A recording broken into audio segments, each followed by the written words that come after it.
Good morning everyone, welcome back to my channel পম্পিলা পেস্টেল 100K। তো চলে এলাম অনেকদিন পর তোমাদের সাথে আরও একটি নতুন ব্লগ শেয়ার করার জন্য। তো আজকে যে ব্লগটা হবে সেটা হচ্ছে ঝড়ের পরের দিনের ব্লগ। তো তোমরা বেশ অনেক দিন পর আমি এডিট করতে বসেছি। আর দেখো, মানে অনেক দিন পর তোমাদের সঙ্গে শেয়ার করছি। কবে ভিডিওটা পাবলিশ করব আমি তাও জানি না। তো আমার কিছুদিন ধরে একটু অন্যরকম পরিস্থিতির মাধ্যমে চলছি আর কি। তো সেই কারণে তোমাদের সঙ্গে কোনো কিছু ভালো মন্দ শেয়ার করা হয়নি। হ্যাঁ, আমি ফেসবুকে পোস্ট করেছি এবং করি, কিন্তু ইউটিউবটাতে কিছুদিন থেকে একটু স্টপেই রেখেছি। তো এই হচ্ছে, বৃষ্টিতে সব ধুয়ে মুছে নিয়ে গেছে আমাদের উঠানের সমস্ত মাটি বালু। এমনিতেই তো মাটি নেই, আবার ধুয়ে মুছে নিয়ে গেছে। তো ভালোই সেদিন ঝড় বৃষ্টিটা হয়েছিল, তবে আমাদের কিন্তু সেরকম লেভেলের ক্ষতি হয়নি। ক্ষতি হয়েছিল কিন্তু দুদিন পরে। তো যাই হোক, এই ফুলটা একদম হেলে গেছে, সেটাই তোমাদের সঙ্গে শেয়ার করছিলাম। আর পুরো মানে সমস্ত নোংরাগুলো দেখো এসে এখানে জমা হয়ে গেছে এই দিকটা। আর মেয়েও আমার সাথে সাথে কিন্তু উঠে গেছে। প্রায় আজকে সকালটা একটু ঠান্ডা ঠান্ডাভাবেই কাটছিল। তো তারপর আমার কিন্তু 10টা সাড়ে 10টা নাগাদ আমার রান্নাও হয়ে গেছে। দেখো, গাজর বিনস আলু ভাজা করেছি, বাঁধাকপি ঘন্ট বানিয়েছি, ডাল করেছি। তোমাদের সঙ্গে আর দেখালাম না পুরোগুলো ক্লিয়ারভাবে, তার কারণটাই প্রথমেই বলে দিলাম। কিছুদিন থেকে একটু অন্যরকমভাবে দিনকালগুলো কাটছে। তো যাই হোক, এই যে তোমরা মোরকবাবুকে দেখতে পাচ্ছ, এটাই যে লাস্ট হবে তোমাদের সঙ্গে বা এই ব্লগে লাস্ট দেখানো, সেটা আমি কখনোই মানে আভাস পাইনি বা বুঝতে পারিনি। তো যাই হোক, কিছু কি আর করার আছে। বিশেষ করে ওর জন্যই কিছুদিন থেকে ব্লগ দিচ্ছি না, ভীষণভাবে মনটা খারাপ। তো ব্লগ এডিট দিতে বসে আমি তোমাদের সঙ্গে এখন এই কথাগুলো শেয়ার করছি।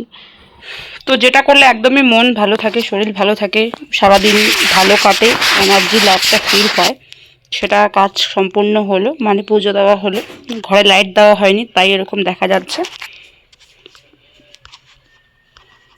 দিলাম তালা, এখন মেয়েকে আনতে যাব। মেয়ে হচ্ছে সকালবেলা গেছে আমার জেঠি শাশুড়ির বাড়িতে, মানে ওরা এসে নিয়ে গেছে, ওকে এখন আনতে যাব।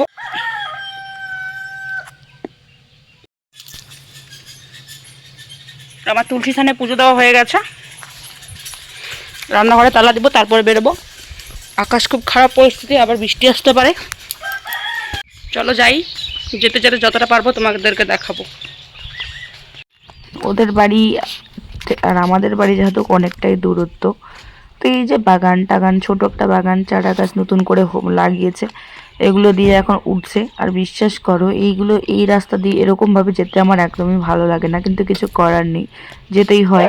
তো এদিকে আবার আমাদের একটা বাগান রয়েছে, তো সেটাকে সকাল বিকাল একটু লক্ষ্য করতে হয়। জঙ্গল টঙ্গল গাছটা ডাল টাল পড়ে, তো বাগানের লেগেই থাকতে হয়। তো সে কারণেই হচ্ছে, কি বলবো, মানে এই দিকটাতে কষ্ট করে হলেও যেতে হয়। আর রাস্তা দিয়ে অনেকটা ঘেরাও হয়। আর এইদিকে ভুট্টাগুলো হেলে গেছে, সেগুলোও একটু দেখলাম, তোমাদের সঙ্গে শেয়ার করলাম। তো মেয়েকে নিয়ে প্রায় বাড়ি চলে এসেছি, তারপরে একটু চারিদিকে ভুট্টা ক্ষেতগুলো ঘুরে ঘুরে দেখলাম, দেখে তোমাদের সঙ্গে শেয়ার করে দিলাম। আর দেখো, চারিদিকে সবুজে সবুজ হয়ে গেছে প্রকৃতিটা, কতটা সুন্দর লাগে বলো দেখতে। তো যাই হোক, এখন হচ্ছে শেয়ার করছি এই ভুট্টা ক্ষেতটা শেয়ার করতে করতে চলো বাড়ি যাই, বাড়ি গিয়ে আবার দেখাবো। ওরে বাবা, তালাটাকে ধরতে পারছে না, কেমন ভাবে পালানোর চেষ্টা করছে টেবিলে। এই তো এই তো এই তো এই তো এই তো, আরেকটু আরেকটু, এই এই